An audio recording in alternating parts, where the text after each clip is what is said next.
up on the screen. Polycab is up about 2.5%, 3123 coming up with lots of volumes. We've got Dalmia Bharat, which is now popped up a little bit more, 2.25 there. I mentioned Prince Pipes earlier. There was a block as well. PNB Housing I mentioned earlier. Look at Zentech. It's up 6.5%, and I'm only mentioning this because it's got that ZENTEC. That's 245 and very large volumes, by the way, on Zentech. Mirza International has got large volumes. I think I did mention this. It's coming up with decent kind of pop. Supriya Life Sciences, if you can have it up, it's up 9%. And again, it's got decent sized volumes. So it's coming up on the screen. It's, of course, I think done poorly since listing, right? And that is something which one should pay attention to. On the downside, look at Ipca Laboratories. That is the one with which is selling off on volumes. It's down 4% at about 830. So lots of stuff moving around, even as the broader market is, even as the market is picked up from the lows of the day. Mitesh, thanks very much for that. Good to get that perspective. Sorry, you want to make a point? Okay. No, actually, it was just, pointing out that there's a lot of recovery in the Adani Group stocks, as we were mentioning earlier. Yeah. So making a big comeback, right? Whether it's Adani Power, Adani Wilmar, Adani Green, all moving up now. Well, I mean, some of them are it's still very volatile, but from the lows that we saw about 10 days ago, a lot of these stocks have made a good recovery. Well, Mishra Dhatu Nigam, or MIDHANI as it's called, signed 11 MoUs with various organizations such as Hindustan Aeronautics, Hindustan Shipyard during the Aero India 2023 under the administration of the Ministry of Defence. MIDHANI has signed MoUs to expand in aerospace and naval materials, R&D, exports, healthcare and training. We don't have too many numbers, so let's try and get to the bottom of it.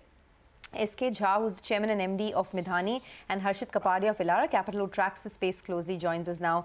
Mr. Jha, if you could just start by telling us, of course, the whole plan looks quite ambitious in terms of the several MoUs signed, but can you quantify for us what the value is of these MoUs and by when will they get converted into orders? Yeah. If you see the total mix of MoU,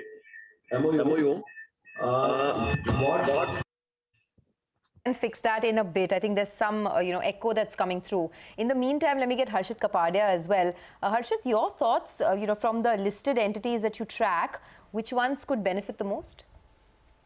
So among the listed space, if you look at the biggest announcement which came is there has been a 75% allocation for domestic procurement for FY24 out of the defense capital budget. So the amount close to around 1 lakh crore. And that is going to be benefit to defense PSUs and private sector within the defense need. So whole host of companies from Hindustan Aeronautics, so Mishra Dhatu Nigam Limited, Bharat Dynamics, Bharat Electronics, and then the private side, Data Patterns, Extra Microwave, Dynamic Technologies, Zen Technologies are some of the names where these companies are having some engagement with the public sector as well. Okay, I think Mr. Jha of MIDHANI is ready with us and the issue's been fixed. Mr. Jha, good to have you with us here. Good morning again. Could you sort of quantify the value of the MOUs signed and what is the nature of these MOUs? Is this just a broad understanding to work towards signing an order at some point, or these are orders themselves? These are firm orders themselves. Go on. MOU is not a orders, but MOU is basically is some sort of a guideline where both the organizations where the MOU is being signed will work together. So if you see the combination of MOUs, we have MOU with the HAL. Basically, that is where we are working towards the aerospace materials.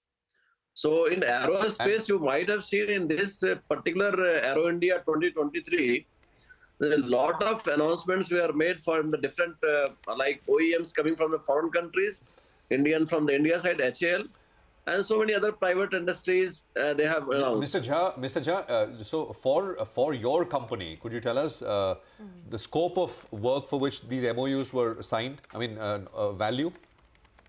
So what we are, with this MOU, we are going to develop the aerospace materials for different platforms.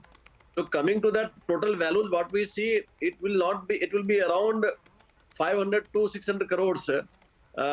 Conversion of business will be there as far as the aerospace industry is concerned. So 500 to 500 to 700 crores worth of orders you expect basis the MOUs you've signed at this Aero India event. Correct. Correct. Okay. Sorry, go on. You were completing that point. Yeah. Yeah, and then in addition to that, we have also signed MOU with the academic institutes like IITs, that two IITs, Bombay and Roorkee. And in addition to that, we are also have one MOU with a startup, which is basically we are trying to work in the healthcare industry. So we have developed a alloys which finds application in the health care industry. So there is another very important achievement for this MOU. But there are many others for Hindustan Shipyard, for the naval, because MIDHANI is not working only for the aerospace. We have a diversified amount of working where we have for aerospace, we have for defense, other industry like naval. So that type of portfolio is there. So in that context, the MOUs which we have signed is very important. Okay. All right, Dr. Jha, let's get a couple of numbers going then. Last take, your order book was around 1,500 crores, 1,470 crores odd. What is the updated number, and split it up for us between defense, space? Yeah, we have order book position is as on today also around 1,400 plus. Okay. And we have almost now 60% is from the space and 40% around from the defense.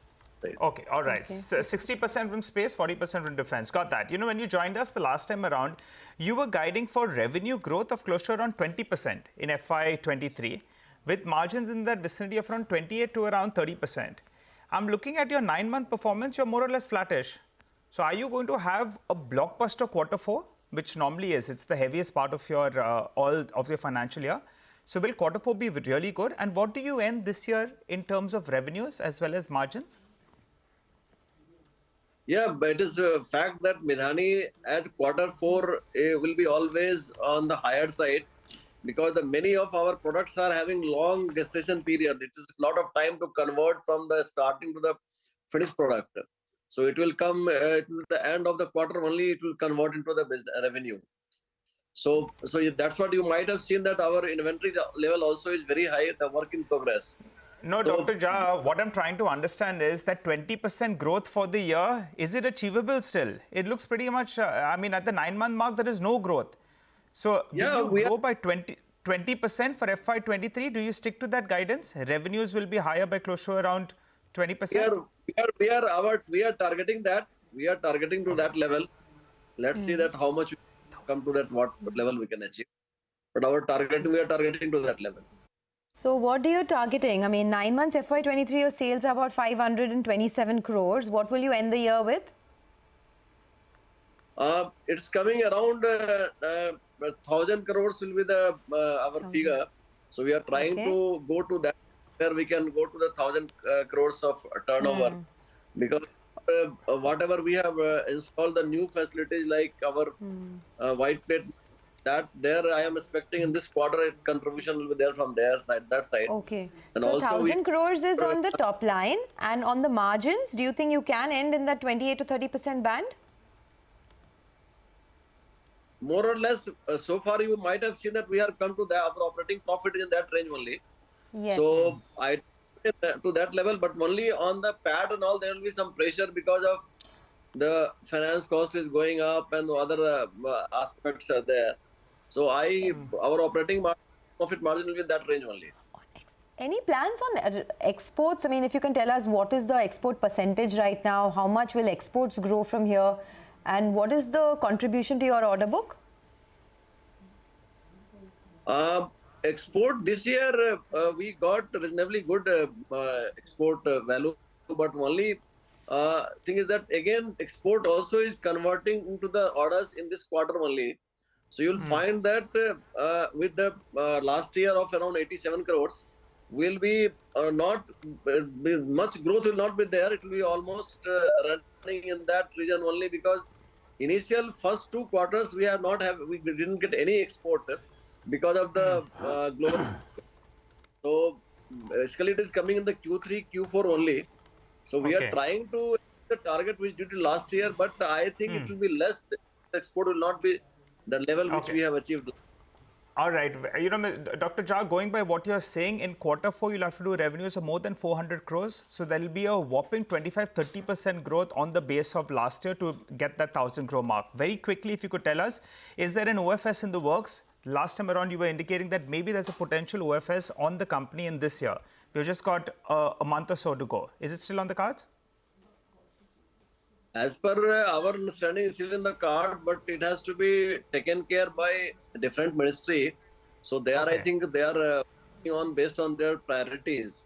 But it is already well, they're in the card. It is there. We'll have to wait by then to hear further details on that front. Thanks so much, Harshit, as well as Dr. Jha, for stopping by and giving us those details. The big takeaway is that quarter 4 will be blockbuster for MIDHANI. They'll be ending the year with close to around 1,000 crores of revenues, margins in the band of around 28 to 30%, and watch out for a potential OFS yet again. So we'll keep an eye out on that. For the time, we slip into a short break. You come back. Mishra Gupta will be joining in to tell us what's going on in the commodity space.